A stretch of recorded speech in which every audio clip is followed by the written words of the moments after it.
Nama Om Vishnu Padaya Krishna Prasthaya Vishpadeshwara Bhakti-vedanta Swaminiti Namine Namaste Sarasvate Deve Gauravani Charine Nirvishesha Shunyavani Prashakya Desha Tarine Om Namo Bhagavate Vasudevaya Om Namo Bhagavate Vasudevaya Om Namo Bhagavate Vasudevaya Om Namo Bhagavate Vasudevaya Om Namo Bhagavate Vasudevaya Om Namo Bhagavate Vasudevaya.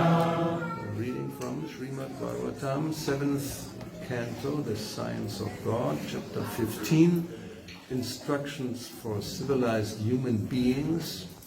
We have text 46 on the board, but we'll do 45 and 46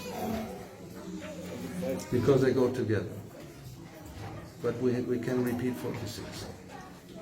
Takže nám budeme číst ze 7. Srimad Bhagavatam, který se jmenuje Věda o Bohu, a z 15. kapitoly Pokyny pro civilizované lidské bytosti, a 46. sloka je na tabuli, kterou budeme opakovat, a s tím se pojí ještě 45.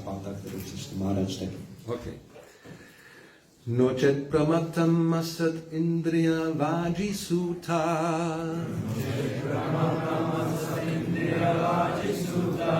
Nikvo patam vishaya dasyushu nikshipanti.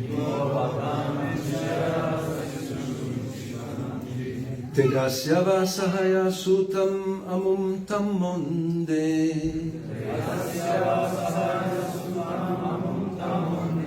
Sangsara kupa urumrityu bhaye kshipanti. Nocet pramatam asarindriya vaji sutta. Nidvot patam vishaya dasyushu nikshipanti. Vedasya vasahaya sutam amum tamonde. Sangsara kupa urumrityu bhaye kshipanti.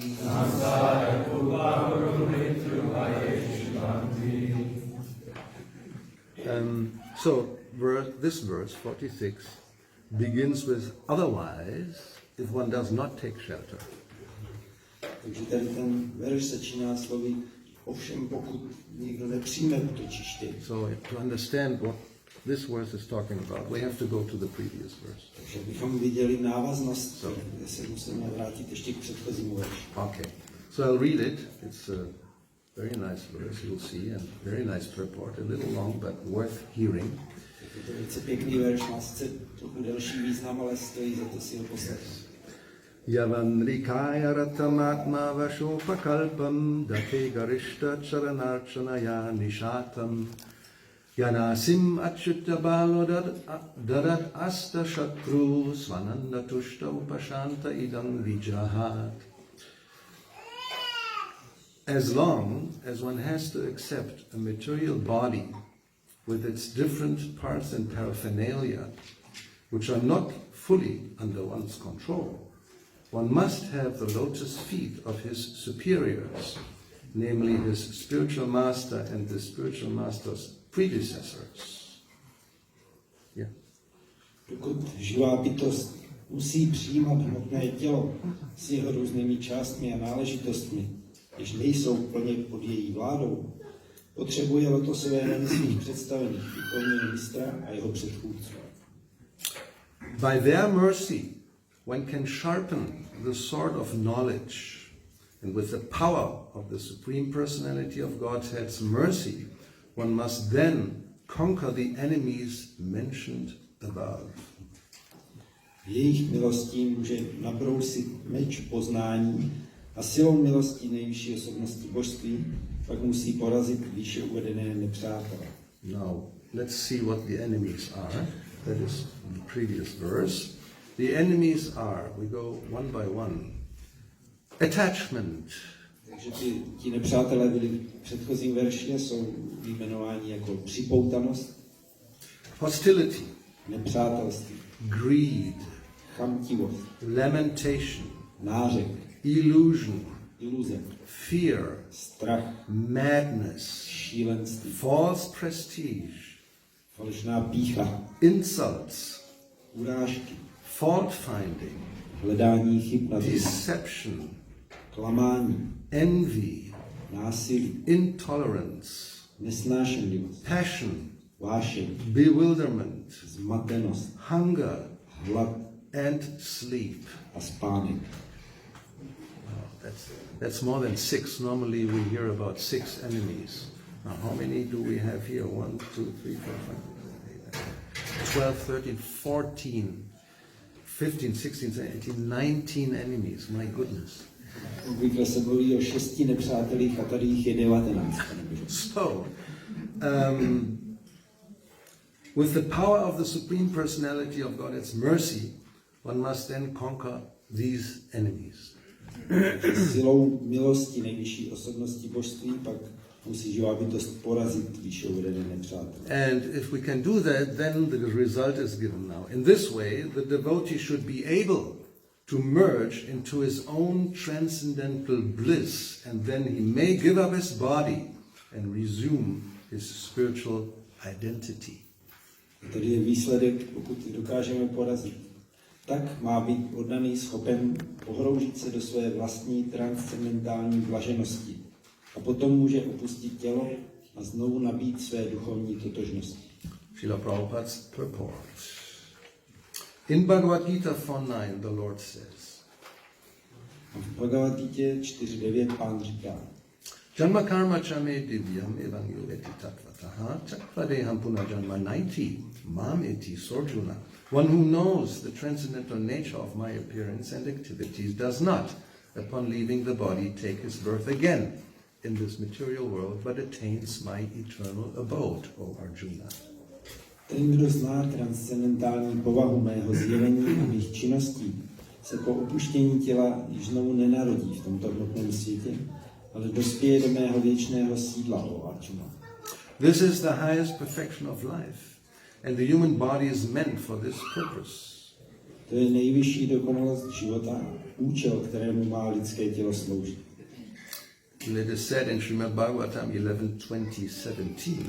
Než Srimad Bhagavatam 11.20.17 je řečeno, Nrideham adyam sulabam sudurlabam plavam sukalpam gurukanadharam mayanukulena nibhasvate ritam puman bhavavdim nataretsa atmaha. This human form of body is a most valuable boat, and the spiritual master is the captain, Guru Karnadharam, to guide the boat in plying across the ocean of nations. toto lidské tělo je velmi cennou lodí a duchovní mistr je kapitán Guru Karnadhara, který ji řídí, aby přeplula oceán nevědomosti. The instruction of Krishna is a favorable breeze. Krishnovi pokyny představují příznivý vítr. One must use all these facilities to cross over the ocean of nations. Člověk musí využít všech těchto příležitostí, aby překonal oceán nevědomosti. Since the spiritual master is the captain, one must serve the spiritual master very sincerely, so that by his mercy one will be able to get the mercy of the Supreme Lord. Jelikož duchovní mistr je kapitánem, člověk musí velmi upřímně sloužit, aby jeho milostí mohl obdržet milost nejvyššího Pána. A significant word here is Achyuta Bala. Významné je zde slovo Achyuta Bala. The spiritual master is certainly very merciful to his disciples, and consequently by satisfying him, a devotee gets strength from the Supreme Personality of Godhead. Duchovní mistr je ke svým žákům velice milostivý a jeho uspokojením, tedy oddaný, dostává sílu od nejvyšší osobnosti božství. Sri Chaitanya Mahaprabhu therefore says, Chaitanya Mahaprabhu proto říká, Guru Krishna prasade pai bhakti lata bija. One must first please the spiritual master, and then one automatically pleases Krishna and gets the strength with which to cross the ocean of nations. Nejdřív musí člověk potěšit duchovního učitele a potom automaticky potěší Krišnu a získá sílu překonání oceánu nevědomosti. If one seriously desires to return home back to Godhead, one must therefore become strong enough by pleasing the spiritual master. For thus one gets the weapon with which to conquer the enemy, and one also gets the grace of Krishna. Pokud tedy někdo upřímně touží vrátit se domů zpátky k Bohu, musí uspokojováním duchovního mistra nabrat dostatečnou sílu, neboť tak se mu dostane zbraně, níž bude moci porazit nepřátele a také obdrží milost Krišny. Simply getting the weapon of jnana is insufficient. Mít pouze zbraň v podobě gyány nestačí. One must sharpen the weapon by serving the spiritual master and adhering to his instructions. Oddaný musí tuto zbraň nabrousit službou duchovnímu mistrovi a následováním jeho pokynů. Then the candidate will get the mercy of the Supreme Personality of Godhead. Potom se mu dostane milosti nejvyšší osobnosti božství. In general warfare, one must take help from his chariot and horses in order to conquer his enemy. And after conquering his enemies, he may give up the chariot and its paraphernalia. Celý bojovník porazit svého nepřítele potřebuje bojový vůz a koně. A jakmile zvítězí, může to vše opustit. Similarly, as long as one has a human body, one should fully use it to obtain the highest perfection of life, namely going back home, back to Godhead. Podobně, dokud má živá bytost lidské tělo, měla by ho plně využít k dosažení nejvyšší dokonalosti života, návratu domů zpátky. The perfection of knowledge is certainly to become transcendentally situated, Brahma-bhuta. Dokonalostí poznání je dosáhnout transcendentálního postavení Brahma-bhuta. As the Lord says in Bhagavad-gita 1854, Pán říká v Bhagavad-gitě 1854, Brahma-bhuta prasanatma nashochati nakankshati samak sarveshu bhuteshu madbhaktim lavate param. One who is transcendentally situated at once realizes the Supreme Brahman and becomes fully joyful. Ten, kdo se nachází v transcendentálním postavení, okamžitě poznává nejvyšší Brahman a je plný radosti. He never laments nor desires to have anything. He is equally disposed towards all living entities. Nikdy nenaříká, ani po ničem netouží. Je nakloněný všem živým bytostem stejně. In that state he attains pure devotional service. V tomto stavu dosahuje čisté oddané služby. Simply by cultivating knowledge as the impersonalists do, one cannot get out of the clutches of Maya. One must attain the platform of bhakti. Ze spáru máji se nelze vymanit samotným rozvojem poznání, jakému se věnují impersonalisté, ale je nutné dosáhnout úrovni bhakti. Bhaktya mam abhijanati yavam yaschasti tatvataha tatomam tatvato yatva vishate tat anantaram. One can understand the Supreme Personality as he is only by devotional service. Poznat mě, nejvyšší osobnost božství, takového, jaký jsem, lze jedině oddanou službou. And when one is in full consciousness of the Supreme Lord by such devotion, he can enter into the kingdom of God. Ten, kdo si mě díky takové oddanosti plně vědom, může vstoupit do království Boha. Unless one has attained the stage of devotional service and the mercy of the spiritual master Krishna, there is a possibility that one may fall down and again accept a material body. Dokud živá bytost nedosáhne úrovně oddané služby a neobdrží milost duchovního mistra Krišny, hrozí jí nebezpečí, že poklesne a bude muset znovu přijmout hmotné tělo. Therefore Krishna stresses in Bhagavad-gita 4.9, proto Krišna zdůrazňuje v Bhagavad-gitě 4.9, Janma karma chame divyam evang yodeti tatvataha taptivadeham punajanma naiti mameti sorjana. One who knows the transcendental nature of my appearance and activities does not, upon leaving the body, take his birth again in this material world, but attains my eternal abode, O Arjuna. Ten, kdo zná transcendentální povahu mého zjevení a mých činností, se po opuštění těla už znovu nenarodí v tomto hmotném světě, ale dospěje do mého věčného sídla, O Arjuna. The word tatvataha means in reality. It is very important. Nesmírně důležité je slovo tatvataha, které znamená skutečně. Tatomam tattvato gyatva unless one understands Krishna in truth, by the mercy of the spiritual master, one is not free to give up his material body. Tato dhyátva, Šrila bytost se nemůže vzdát hmotného těla, dokud nedospěje milosti duchovního mistra ke skutečnému poznání Krišny. As it is said, Je řečeno, Aruya kričena param tata patantyaro nadritya yushmat angraya. If one neglects to serve the lotus feet of Krishna, one cannot become free from the material clutches simply by knowledge. Jestliže někdo zanedbává službu lotosovým nohám Krišny, tak jen s pomocí poznání se nemůže vysvobodit z hmotného zajetí. Even if one attains the stage of Brahmapadam, merging in Brahman, without bhakti he is prone to fall down. Dokonce i když dosáhne stavu Brahmapadam, splynutí s Brahmanem, bez bhakti bude náchylný poklesnutí. One must be very careful in regard to the danger of falling down again into material bondage. A na to si musí dávat velký pozor, aby mu nehrozilo nebezpečí poklesnout zpátky do hmotného otroctví. The only insurance is to come to the stage of bhakti, from which one is sure not to fall. Jedinou zárukou je dosáhnout úrovně bhakti, ze které se neklesá. Then one is free from the activities of the material world. Tehdy je živá bytost zproštěná činností hmotného světa.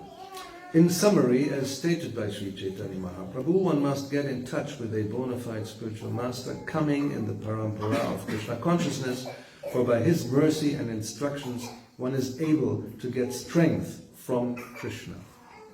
Souhrnně řečeno, jak prohlásil Sri Chaitanya Mahaprabhu, nejdřív musí člověk přijít do styku s pravým duchovním mistrem, který náleží k posloupnosti předávající vědomí Krišny v parampaře, nebo díky jeho milosti a pokynům může obdržet sílu od Krišny. Thus one engages in devotional service and attains the ultimate goal of life, the lotus feet of Vishnu. Tak se zapojí do oddané služby a dosáhne konečného životního cíle lotosových nohou Višnua. Significant in this verse are the words Gyanasim Achyuta Bala. Významné je v tomto verši také spojení Gyanasim Achyuta Bala. Gyanasim, the sword of knowledge, is given by Krishna. And when one serves the Guru and Krishna in order to hold the sword of Krishna's instructions, Balaram gives one strength. Gyanasim, meč poznání, dává Krishna. Když člověk slouží Gurově a Krishnovi, aby mohl držet meč v podobě Krishnových pokynů, Balaram mu dá sílu. Balaram is Nityananda. Balaram je Nityananda. Vrajendra Nandanajay Shachi Suta Hoilo Che Balaram Hoilo Nitai. This Balaram comes with Sri Chaitanya Mahaprabhu, and both of them are so merciful that in this age of Kali one may very easily take shelter of their lotus feet. Balaram přichází společně se Sri Chaitanya Mahaprabhuem a oba jsou tak milostiví, že v tomto věku Kali může kdokoliv velmi snadno přijmout útočiště u jejich lotosových nohou. They come especially to deliver the fallen souls of this age. Přicházejí zvlášť proto, aby osvobodili pokleslé duše tohoto věku. Papi tapi jata chida hariname udhavilo. Their weapon is Sankirtan Harinam. Jejich zbraní je Sankirtan Harinam. Thus one should accept the sword of knowledge from Krishna and be strong with the mercy of Balaram. Člověk má tady přijmout meč poznání od Krišny a být silný milostí Balarama. We are therefore worshipping Krishna Balaram in Vrindavan. Proto ve Vrindavanu uctíváme Krišnu společně s Balaramem. In the Mundaka Upanishad 3-4 it is said, Mundaka Upanishadě 3.2.4 je řečeno, Nayamatma balahinena labhyo nacha pramada tapasova pyalingat etai upayai yatate yastu vidvangs tasyaisha atma vishate brahmatama. One cannot attain the goal of life without the mercy of Balaram. Cíle života není možné dosáhnout bez milosti Balarama. Sri Narottam Das Thakur therefore says, Sri Narottam Das Thakur proto říká, Nitaye karuna bhave vraje Radha Krishna bhave. When one receives the mercy of Balaram, Nityananda, one can attain the lotus feet of Radha and Krishna very easily. Když někdo obdrží milost Balaráma, Nityanandy, může velice snadno dospět k lotosovi nohám Rádhy a Krišny. Se sambandana hijar vrita janma gelota vidya kuleki korileta. If one has no connection with Nitai, Balaram, then even though one is a very learned scholar or jnani, or has taken birth in a very respectable family, these assets will not help him. Nemá-li člověk žádné spojení s Nitájem či Balarámem, nepomůže mu, že je velkým učencem nebo jnáním, nebo že se narodil ve velmi vznešené rodině. We must therefore conquer the enemies of Krishna consciousness with the strength received from Balaram. Nepřátelé vědomí Krišny, který musíme porazit silou získanou od Balaráma. So now we will read the verse again and then the next one because they go together. Přečtu Yes. znovu ten verš, ještě následující, který se s ním pojí. So, as long as one has to accept a material body with its different parts and paraphernalia, which are not fully under one's control, one must have the lotus feet of his superiors, namely his spiritual master and the spiritual master's predecessors. Dokud živá bytost musí přijímat hmotné tělo s jeho různými částmi a náležitostmi, když nejsou plně pod její vládou, potřebuje lotosové nohy svých představených, duchovního mistra a jeho předchůdců. By their mercy, one can sharpen the sword of knowledge, and with the power of the Supreme Personality of Godhead's mercy, one must then conquer the enemies mentioned above. Jejich milostí může nabrousit meč poznání a silou milosti nejvyšší osobnosti božství pak musí porazit výše uvedené nepřátele. Well, the enemies are attachment, Nepřátelé jsou připoutanost, hostility, nepřátelství, greed, kamtivost, lamentation, nářek, illusion, iluze, fear, strach, madness, šílenství, false prestige, falešná pýcha, insults, urážky, fault finding, hledání deception, klamání, envy, násilí, intolerance, passion, vášeň, bewilderment, zmatenost, hunger and sleep. hlad a spánek. In this way, the devotee should be able to merge into his own transcendental bliss, and then may give up his body and resume his spiritual identity. Tak má být daný schopen se poroučit do své vlastní transcendentální blaženosti a potom může opustit tělo a znovu nabít své duchovní totožnost.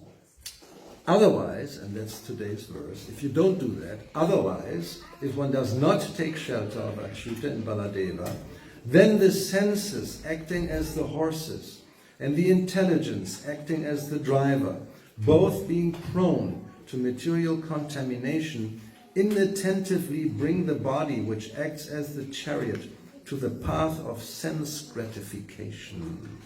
A pokud tak neučiní a nepřijme útočiště u Achyuty a Baladeva, pak smysly jednající jako koně a inteligence zastupující vozataje je štíhnou k hmotnému znečištění, z neopatrnosti přivedou tělo, které jedná jako vůz na cestu smyslového požitku. When one is thus attracted again by the rogues of Vishaya, which is sense gratification, eating, sleeping and mating, the horses and chariot driver are thrown into the blinding dark well of material existence, and one is again put into a dangerous and extremely fearful situation of repeated birth and death. Když je živá bytost takto znovu zlákána lupiči v podobě vyšají, nebo smyslového požitku, z jídla, spánku a pohlavního styku, koně a vůz jsou uvrženi do temné studny hmotné existence a ona se opět ocitá v nebezpečné a strašlivé situaci, kde ji čeká opakované rození a umírání. And short purport by Srila Prabhupada, very much to the point. Tady už je koncentrovaný kratší význam od Srila Prabhupada. Yes. Without the protection of Gaura-Nitai, Krishna and Balaram, one cannot get out of the dark well of ignorance in material existence. Bez ochrany Gaury a Nitáje, neboli Krišny a Balarama, se nikdo nemůže dostat z temné studny nevědomosti hmotné existence. This is indicated here by the word nochet, which means that one will always remain in the dark well of material existence. To zde vyjadřuje slovo nočet, kterým je řečeno, že živá bytost navždy zůstane v temné studni hmotné existence. The living entity must get strength from Nitai Gaur or Krishna Balaram. musí dostat sílu, kterou dává Nitai Gaur nebo Krishna Balarama. Without the mercy of Nitai Gaura, there's no way to come out of this dark well of ignorance. Bez milosti Nitaya Gaury není možné z této temné studny nevědomosti uniknout. As stated in Chaitanya Charitamrita Adi Lila 1-2, Chaitanya Charitamritě Adi 1-2 je řečeno: Vande Shri Krishna Chaitanya Nityananda Sahoditao Gaurodaye Pushpavantao Chitrao Shandao Tamodao. I offer my respectful obeisances unto Sri Krishna Chaitanya and Lord Nityananda, who are like the sun and moon. Skládám úctivé poklony Sri Krishnovi Chaitanyovi a pánu Nityanandovi, kteří jsou jako slunce a měsíc. They have arisen simultaneously on the horizon of Gaura to dissipate the darkness of ignorance and thus wonderfully bestow benediction upon all. Ušli současně na obzoru Gaury, aby rozptýlili temnotu nevědomosti a tak úžasným způsobem požehnali všem. This material world is a dark well of ignorance. To hmotný svět je temná studna nevědomosti. The fallen soul in this dark well must take shelter of the lotus feet of Gaur-Nitai, for thus he can easily emerge from material existence. Pokleslá duše v této temné studni musí přijmout útočiště u lotosových nohou Gaury a Nitáje, a tak bude moci hmotnou existenci snadno opustit. Without their strength, simply attempting to get out of the clutches of matter by speculative knowledge will be insufficient. Snaha vymanit se ze zajetí hmoty bez jejich síly pouze pomocí spekulativního poznání není dostačující. Any questions or comments? Nějaké otázky nebo komentáře? We have a few minutes left and we heard a lot of information. Máme pár minut, ale slyšeli jsme toho hodně. What else can one say after we have heard Prabhupada's purport so deep and extensive, right? Jsme slyšeli ten obsáhlý Prabhupádův význam. I thought of a question. So you read us a list of enemies. Oh yes. Jsi nám přečetl seznam nepřátel. And it seemed that in that list there were also things that are favorable. Like, for example, sleep gives us without sleep, the body breaks down. okay, Fear is a protection mechanism also. yeah, it is. Right? It keeps us from walking into situations that damage us. So a little bewildering in a sense to see them as enemies. Okay, Takže tam v tom seznamu nepřátel bylo něco, co zároveň se jeví jako docela příznivá věc, jako spánek například, abychom měli tělo zdravé a silné, nebo strach, pomocí kterého se vyhneme zbytečnému nebezpečí, takže to je trochu matoucí. so that is true. We have to sleep. If we don't sleep, but then how can we continue to exist? Jak bychom mohli existovat, jak bychom přestali spát. But we also have heard Nidra Hara Vihara Kari Vijito, that there are persons who have practically conquered sleep completely. Slyšíme také Nidráhara. Viharakari. Yeah, eating even. Že Eating is also important. osoby, které překonaly spánek. Jedení je taky důležité. Here we have heard about, well, in the next verse it's even worse. They are called the rogues of Vishaya, eating and sleeping. Mating is there also, which, if we can argue, that's also necessary. But Tady jsme slyšeli, dokonce to je ještě silnější, že to známe jako Vishaya, požitek z jídla. they're called Dasyushu and Dasyava, which means actually plunderers. Jídlo, spánek, pohlavní styk, o čem bychom taky mohli mluvit, že to je vlastně potřebné, aby měli děti, takže to jsou Dasyushu neboli lupiči. Okay, this is the question. Anybody has an answer? I mean, I could say something, but I keep it. I want to first see. Let's hear some good answer to this argument. Má někdo dobrou odpověď tady na tento argument? There's somebody who wants more. Well, why in the enemy list we find sleep and fear, because they actually could be positively, you can see them as something positive that helps us to survive, right? Takže máme mezi lupiči strach a spánek, které je možno vidět také pozitivně, protože nám pomáhají přežít. If we don't get sufficient sleep, then we don't function properly. We know that. Když nebudeme dostatečně spát, nemůžeme dobře fungovat, to známe. And fear may help us to not enter into some situation where we get killed, you know. Strach nám pomůže jít do situace, kde by nás mohli zabít. I think when it's anything connected with Krishna, then that becomes our friend. Já myslím, jakmile se cokoliv spojí s Krišnou, tak se to stává naším přítelem. Yes, we can even include attachment, maybe positive, right? To greed, we hear about transcendental greed. Připoutanost může být pozitivní, chamtivost, slyšíme o transcendentální chamtivosti. Even lamentation, right? If we lament being separated from Krishna, Sri Chaitanya Mahaprabhu definitely lamented a lot. You can read about it Antya Lila. Nebo nářek, když se spojení s Krišnou, Chaitanya Mahaprabhu tolik naříkal v Antya Lila v odloučení od Krišny. Like sleep, when we sleep. And normally that means we also dream. Jako když spíme, tak normálně to znamená, že taky máme sny. So we sleep and dream something connected with Krishna. Když se nám zdá něco spojeného s Krišnou, Dream about devotees, máme sny o oddaných, devotional service. o oddané službě. And that sleep becomes our friend. Takový spánek se stává naším přítelem.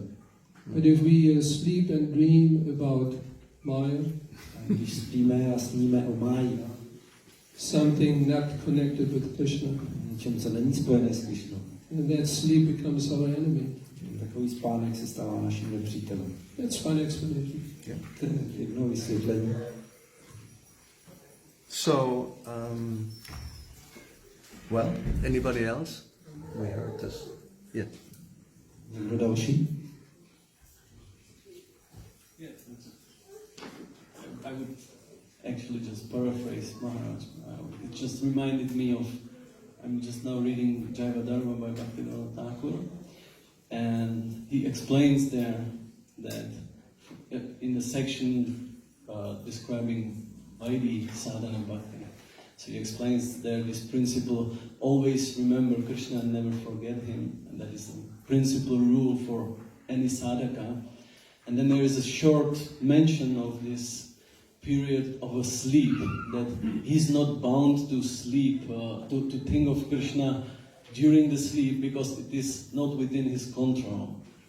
So that's how we can see the sleep as the enemy, because it's not within our control, at least on the stage of sadhana bhakti, to remember Krishna that time. So it's like more or less paraphrasing what Maharaj said.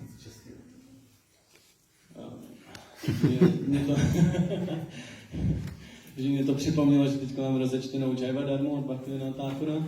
A on v sekci, kde vysvětluje Vaidhi sadhana bhakti, tak on vysvětluje, že to základní pravidlo pro sádhaku, pro praktikujícího oddaného, je neustále myslet na Krishnu a nikdy na něj nezapomenout. A pak k tomu právě dovysvětluje, že v době spánku, tak je to vlastně pro sádhaku je to jako nemožný mít tohle pod kontrolou, aby zajistil to, že bude neustále vzpomínat na Krishnu. Tak takhle se na to dá koukat jako na nepřítele nebo na nebezpečí. Když spíme, tak nemáme pod kontrolou, jestli můžeme myslet na Krishnu. Okay, so you mentioned very important word we can all understand even in Czech, control. Tam bylo důležité slovo, můžeme rozumět i český kontrola. Because in this verse, the one we had before the enemies, that as long as one has to accept the material body, that's 45, then with all the different things related to it, which are not fully under our control, we have to have the lotus feet of superiors as our shelter. That's the point. Že to bylo tady v tom verši 45, dokud živá bytost musí přijímat hmotné tělo a jeho různé části a náležitosti, které nejsou plně pod její vládou, kontrolou. tak potřebuje o to své nohy svých představených duchovního mistra a jeho předchůdců. Which means this list of enemies, when are they enemies? When we are under their control. Takže ten seznam znamená, to jsou nepřátelé, pokud jsme pod jejich vládou. If you're under the control of sleep, that's not very good at all for spiritual life. Když jsme pod vládou spánku, tak to není dobré pro duchovní život.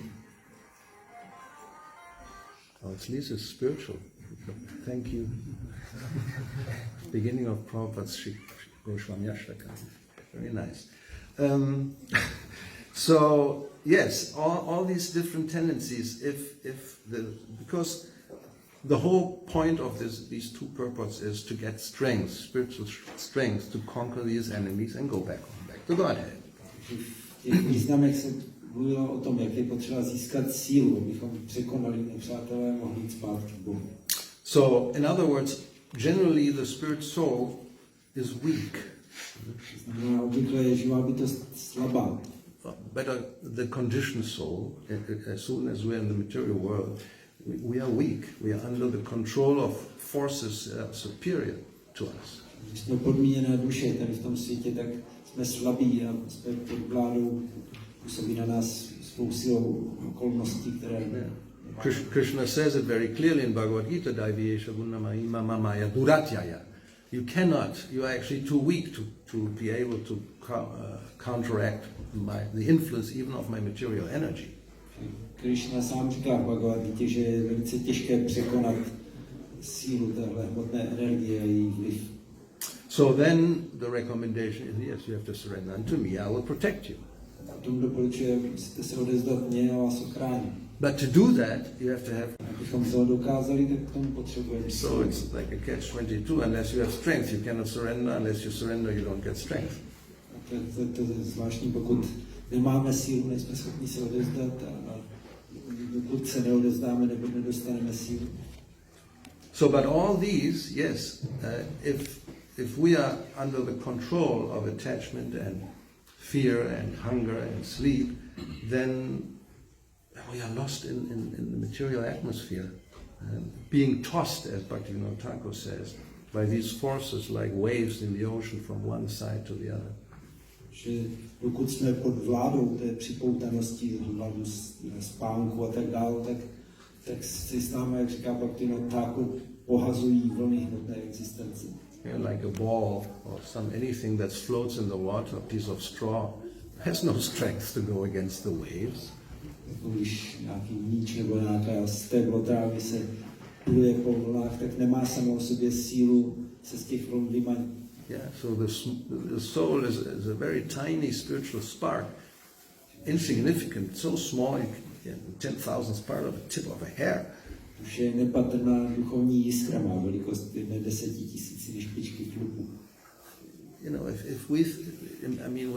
everybody has some experience of being in the water. Generally, it's a swimming pool, which is a small thing, or just on the beach. But if in the middle of the ocean, takže známe, jaké to je být ve vodě, ale většinou jsme v nějaké jezírku nebo bazénu, ale být uprostřed oceánu. So if you take it, how you say, proportionally, the extent of, let's say, the Atlantic or Pacific Ocean, and there's one person in the middle of it, just from the size, it's like immense. Když si srovnáme Atlantický Tichý oceán a je tam jeden človíček prostřed, tak to jsou rozměry jako nesrovnatelné. But if we take the whole material energy as an ocean and the spirit soul as one entity, it's like having, 10 million Atlantic oceans and you're in the middle of it, proportionally. And we are so small, it cannot even really fathom it. Když si vezmeme oceán hmotné existence a tam jednu malou živou bytost, tak to je jak 10 milionů nějakých atlantických oceánů, to je nezměřitelné. Yeah. So how is it possible to go against these forces? Tak jak bychom se mohli příčit a jít proti těm silám? Because after all, that's more or less what it means. To get out of the material ocean, then you have to have some strength superior to that ocean. Abychom se vymanili z toho hmotného oceánu, potřebujeme sílu, která bude větší, než má ten oceán. So that is only possible by getting it from superiors. To můžeme jedině dostat od výše postavení. So Prabhupada mentions many times in the purport, and it's in the verse, the spiritual master and Krishna. These are the two who can give us the sufficient strength to win that war. Prabhupada říká ve významu, tady ve verši, že Guru a Krishna jsou ti, kdo nám můžou dát sílu, abychom vyhráli tu válku. And several times he repeats, without that strength, it's not possible to get out of the well. A několikrát tady opakuje, že z té temné studny není možné bez téhle síly se dostat. So then the question, how do you get that strength? Je otázka, jak tu sílu dostaneme. So, well, we'll see. We have a seminar spontaneously. I was asked to give one at 12:30. So I think we'll continue with this theme, and we'll turn it around a little bit. How to overcome weakness. We're talking here about strength. Now, then we'll see how to overcome weakness. What is, the enemy? Why do we get weak? Na tohle navážu 12:30 v semináři, kde budu mluvit o tom, tady se mluví o síle a budu mluvit o tom, jak překonat slabost. Because apparently it's very easy, right? You please the spiritual master, then you get please the Supreme Lord, you get strength, and you're on the winning side. Vypadá to, že to je snadné, potěší duchovního učitele, tím dostaneme jeho milost Krišny a už vyhráváme. So why are we still struggling, even sometimes after decades of devotional service? Proč ještě máme nějaké problémy po třeba desetiletích oddanenství? How is it that somebody can become weak even after chanting for 50 years Hare Krishna? Může někdo zeslábnout i potom, co 15 let zpívá Hare Krishna? Good question. Let's see the answer. Dobrá otázka. Budeme se na odpověď. At 12:30 we'll talk about this. 12:30 o tom budeme mluvit. Stay tuned. Zůstaňte s námi. Well, a few minutes if anybody has anything to add or there's more. Add something? Yes. Máme ještě pár minut na dodatek. Maybe from your own experience. Okay, yeah, you want to hear you.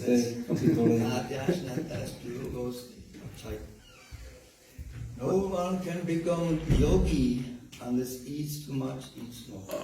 So little. Sleeps too much or sleep too little. Yeah. So no one can become. Do we want to become?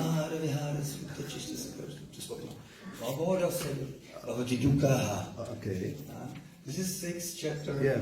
So do we want to become yogis? No one become. No. Do we want to become yogis? V 6. kapitole je řečeno, že pokud člověk jí příliš mnoho nebo příliš málo, spí mnoho, příliš málo, tak může být yogi. Maharaj se ptá, chceme být yogi? Yes, because they want to overcome this material energy. That's right. Chceme, abychom překonali hmotnou energii. Now I heard Prabhupada say definitely that one should try to minimize eating and sleeping to almost nil. Já jsem každopádně slyšel z Prabhupády, že bychom měli se snažit minimalizovat jedení a spaní prakticky na nulu. How do we reconcile these two? Slyšíme před snídaní.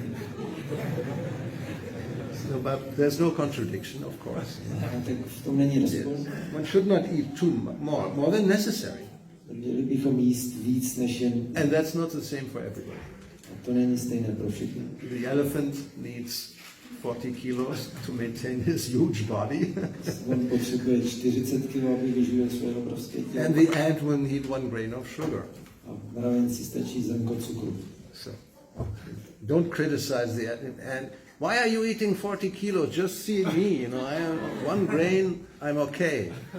Budeme kritizovat mravenec, nebude kritizovat slovo, proč jíš 40 kg, nestačí zrnko cukru. No, it's relative. Ale to je relativní. And so Krishna gives a general instruction, not too much, not too little, but everybody has to know, according to their circumstance, what is too much, what is too little. Yes. Krishna dává obecný pokyn, ne příliš mnoho, příliš málo, ale každý by měl vidět sám pro sebe, co je. Yeah, one man's food is another man's poison. That's a fact. Se říká, že co je jídlem pro jednoho, je jeden pro druhého. What may be good for somebody may not be so good for somebody else. Co může být dobré pro jednoho, nemusí být tak dobré pro druhého. But anyway, the general principle is minimum, just what you need. Sleeping and eating, and mating also.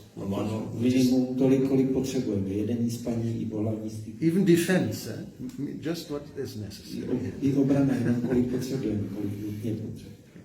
One of this enemy was also hunger. Hunger, right? Yeah. I hlad byl nepřítel. Well, I mean, ultimately, actually, all these enemies are related to the material body. So, Nakonec se ti nepřátelé všichni pojí s hmotným tělem. and the material body in itself, well, don't take me wrong, I mean, Prabhupada said, it's the symptom of the disease of the spirit soul. A jako i samotné hmotné tělo, nevykládejte špatně, ale říkal, hmotné tělo je příznakem nemoci. We shouldn't have one. Bychom ho neměli vůbec mít. It's superfluous. To je nadbytečné. It's not actually compatible with our real existence. Vlastně ani není srovnatelné, se nehodí k naší skutečné existenci. From that point of view, the whole thing is adverse. It's an adversary. It's an adverse condition.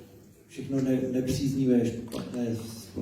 But at the same time, then we have this nice verse here. The human form of body is the most valuable boat. Zároveň tady máme ten verš, že lidské tělo je velmi cenná loď.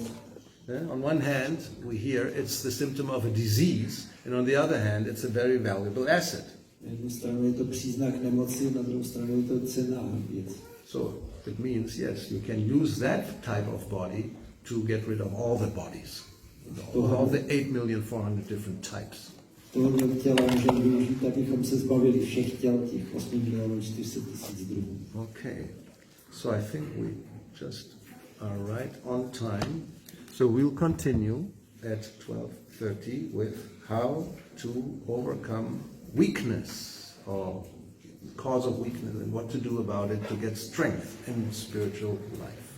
Teď akorát je čas skončit, ale o půl jedné budeme pokračovat s tím, jak překonat slabost a získat sílu pro duchovní život. Okay, thank you for your patience. Srila Prabhupada ki jai, Srimad Bhagavatam ki jai, Shri Gauravani Gaura Bhakta Vrinda ki jai. Hare Krishna.